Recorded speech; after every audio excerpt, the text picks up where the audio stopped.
Le Seigneur soit avec vous. Et avec votre esprit. Bonne nouvelle de Jésus-Christ selon saint Matthieu. Gloire à toi, Seigneur. En ce temps-là, quand les femmes eurent entendu les paroles de l'ange, vite, elles quittèrent le tombeau, remplies à la fois de crainte et d'une grande joie, et elles coururent porter la nouvelle à ses disciples. Et voici que Jésus vint à leur rencontre et leur dit, « Je vous salue. » Elles s'approchèrent, lui saisirent les pieds et se prosternèrent devant lui. Alors Jésus leur dit, « Soyez sans crainte, allez annoncer à mes frères qu'ils doivent se rendre en Galilée. C'est là qu'ils me verront. » Tandis qu'elles étaient en chemin, quelques-uns des gardes allèrent en ville annoncer au grand prêtre tout ce qui s'était passé. Ceux-ci, après s'être réunis avec les anciens et avoir tenu conseil, donnèrent aux soldats une forte somme en disant, « Voici ce que vous direz. Ces disciples sont venus voler le corps la nuit pendant que nous dormions. Et si tout cela vient aux oreilles du gouverneur, nous lui expliquerons la chose et nous vous éviterons tout ennui. » Les soldats prirent l'argent et suivirent les instructions. Et cette explication s'est propagée chez les Juifs jusqu'à aujourd'hui. Acclamons la parole de Dieu. Louange à toi, Seigneur Jésus.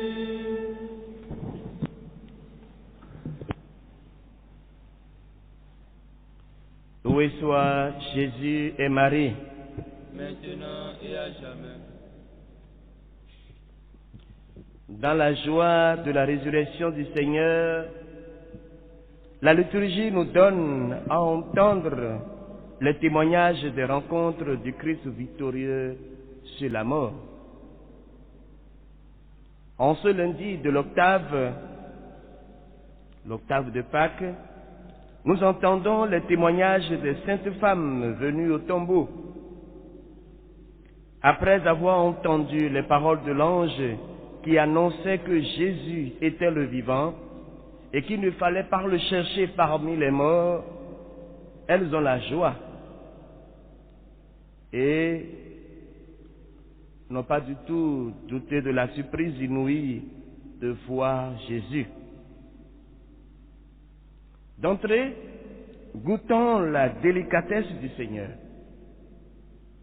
En effet, l'évangéliste Saint Matthieu rapporte, « Et voici que Jésus vient à leur rencontre et leur dit, « Je vous salue.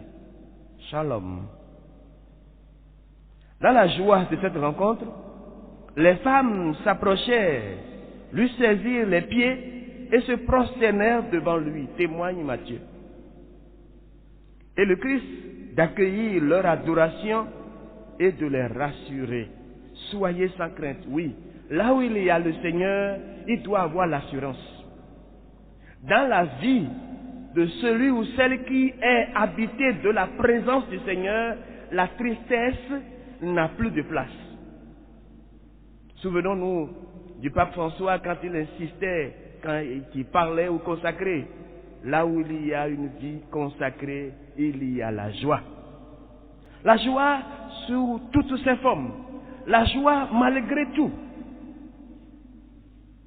C'est là qu'ils me verront. Il va les envoyer, n'est-ce pas, en Galilée. Allez annoncer à mes frères là où ils doivent se rendre, c'est en Galilée. Cette mission illustrant qu'un témoin ne se contente pas de voir ou d'entendre une réalité, mais il annonce ce qui a été vu ou entendu. Et nous pouvons nous demander, qu'est-ce que nous, aujourd'hui, en tant que chrétiens, qu'est-ce que nous témoignons? Quel témoignage donnons-nous? En contrepoint du témoignage des saintes femmes envoyées auprès des disciples, saint Matthieu rapporte l'attitude des grands prêtres et des anciens qui commandent aux gardes de produire un faux témoignage. Ils leur donnèrent de l'argent, une forte somme, en disant, voici ce que vous direz. Voici ce que vous direz. Et puis, je me demande, vous allez dire quoi? Que pendant que nous dormions, ces disciples sont venus. Tu dors et tu sais qui est venu. Tu as vu la personne, tu ne t'es pas réveillé pour jouer ton rôle.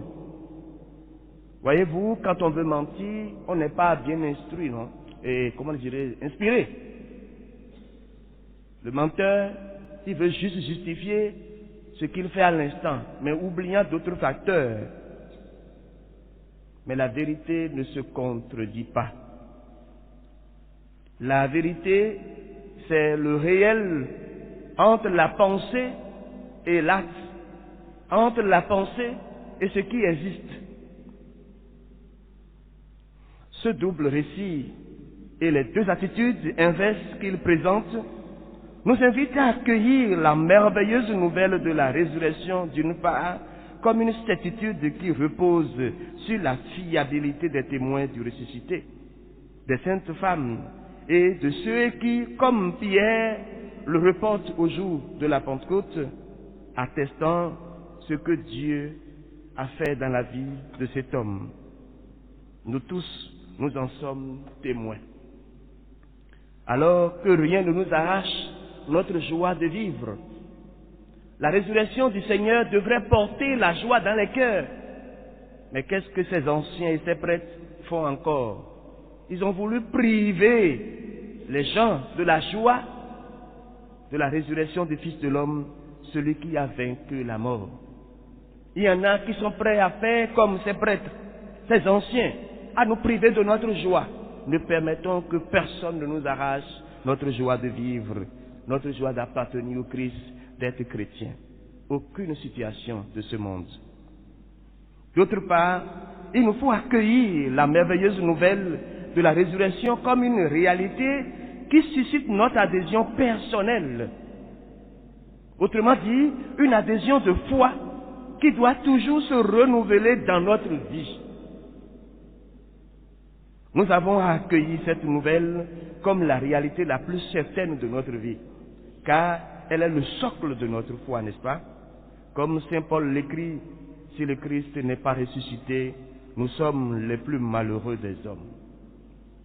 Enfin, nous pouvons aussi accueillir la merveilleuse nouvelle de la résurrection, car le Christ agit au cœur de nos vies. Nous-mêmes, nous en sommes à la fois les témoins et les bénéficiaires. Qui n'a pas goûté de la bonté de Dieu, de l'amour de Dieu dans sa vie, au moins une fois, même si nous ne croyons pas de sa présence toujours actuelle et continue dans nos vies. Et quand Dieu fait quelque chose, les effets ne sont point éphémères. C'est pour toujours, c'est pour notre bonheur. En ce lundi de Pâques, nous pouvons faire mémoire de toutes nos rencontres avec le Christ. Non pas des choses extraordinaires, mais les rencontres ordinaires de nos vies. Toutes et tous, nous avons fait l'expérience du Seigneur ressuscité qui se manifestait en nous donnant sa paix dans nos tempêtes intérieures, en nous donnant sa consolation dans notre tristesse. Le Seigneur a mis dans chacun de nos cœurs cette certitude de sa présence au milieu de nos peurs. Et il a fait résonner cette parole, sois sans crainte. Et c'est ce qu'il nous répète encore ce matin. Même si tu n'as pas pu bien dormir la nuit, le Seigneur te dit en ce beau matin, mon fils, ma fille, sois sans crainte, je suis dans la barque, rassure-toi, réjouis-toi. Et comme les saintes femmes, nous pouvons entendre le Christ nous inviter à partager notre joie de la résurrection. Oui, vivons cette joie, manifestons cette joie. D'ailleurs, la première lecture de la liturgie du jour nous propulse déjà à la fin du temps pascal pour nous faire entendre un extrait du discours kérigmatique, autrement dit, la première annonce de l'évangile que prononça Pierre au matin de la Pentecôte. Il est juste et bon d'anticiper ici la descente de l'Esprit Saint, car lui seul peut nous introduire dans le mystère de la Pâque et nous faire discerner dans les événements advenus depuis le Vendredi Saint les signes de l'irruption du royaume. L'exposé de Pierre demeure pour l'Église de tous les temps le modèle de l'interprétation de la résurrection qu'elle a à présenter aux hommes pour qu'ils accèdent à la foi et qu'en croyant, ils aient la vie en abondance. La mort de Jésus n'est pas la fin dramatique de l'illuminé ou d'un illuminé qui n'a pas mesuré les enjeux politiques de son comportement. C'est selon le plan et la volonté de Dieu que cet homme fut livré, afin qu'il manifestât par sa douce patience l'infini amour dont le Père aime ses enfants. Si l'abandon confiant du crucifié jusque dans sa mort nous révèle l'absolu de la filiation, le dimanche de Pâques fait éclater au grand jour l'absolu de la paternité divine. En relevant Jésus, Dieu promet d'arracher à la mort tous les hommes qu'il récapitule en lui, leur donnant part à la vie de son Fils ressuscité. Ne croyons pas que cette interprétation soit le fruit je dirais même les élucubrations de quelques disciples cherchant à tirer profit de l'échec du Vendredi Saint. Comme le discours de Pierre le démontre, tout était annoncé dans les Écritures. Jésus avait tout prédit et tout avait une cause. Comme chaque situation de notre vie a un but pour Dieu. Pour nous les hommes, cela pourrait paraître un échec, un fiasco, une déception, mais il y a une gloire de Dieu derrière. Souvenons-nous de l'aveugle dont on demandait si c'était sa faute ou la faute des parents. Jésus, n'est-ce pas, avait dit, ceci était permis, voulu par Dieu, pour la gloire de son nom. Alors, tout ce que nous vivons à présent, aujourd'hui, eh bien, sachons que c'est le Seigneur qui le permet et il le veut. Ce n'est pas au moment où nous aurons maintenant le fruit que nous allons maintenant dire, ah oui, les vivants sont Dieu et Dieu, et non. Croyons vraiment que Jésus est là au milieu de nous, que le Seigneur est toujours là, il est dans la barque. Oui, la joie de la résurrection fait des femmes qui sont allées au tombeau de courageuses messagères du Christ. Soyons également des messagers du Fils de l'homme. Ces femmes sont toutes joyeuses dans leur cœur à cause de l'annonce de l'ange que leur maître est ressuscité. Puis elles quittèrent le tombeau et coururent porter la nouvelle aux disciples. Elles ne peuvent rester inactives et leur cœur éclaterait si elles ne pouvaient pas en parler à tous les disciples.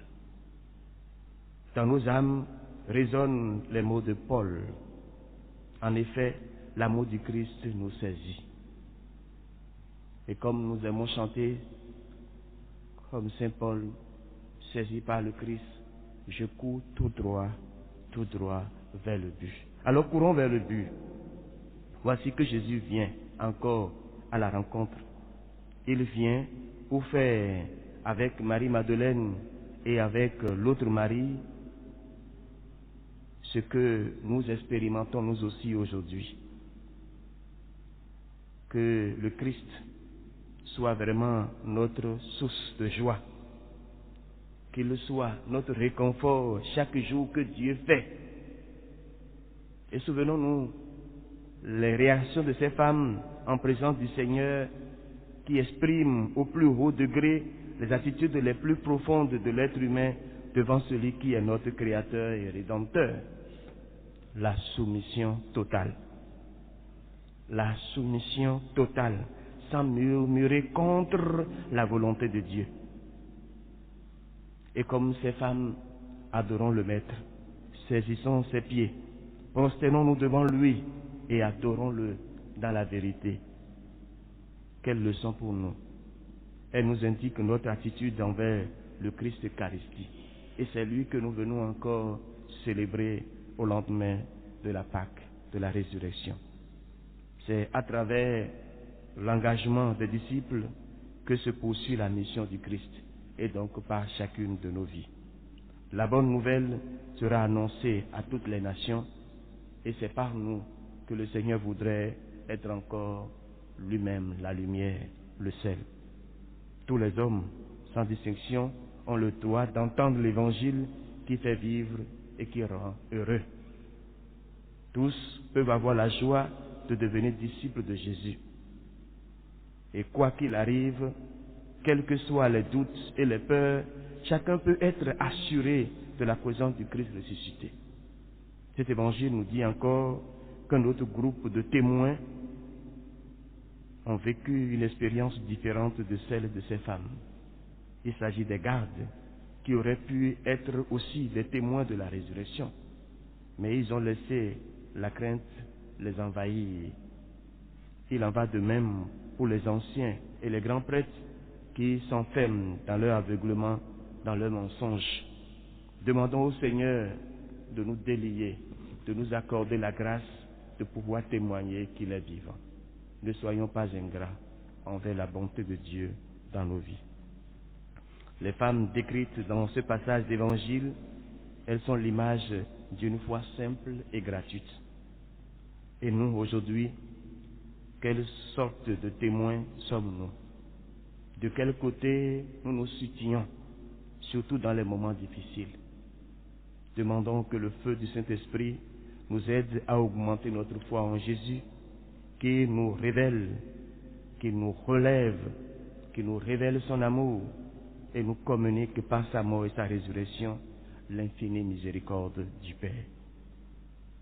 Fils du Dieu vivant, donne-nous un cœur, des yeux, une langue, des oreilles, des pieds miséricordieux pour marcher chaque jour un peu plus avec toi et vers toi avec tous nos frères et sœurs. Oui, Seigneur, ce n'est pas dans les élucubrations stériles, mais au cœur de notre vie quotidienne que tu manifestes ta présence humble, discrète. Nous y croyons et nous renouvelons encore cette foi.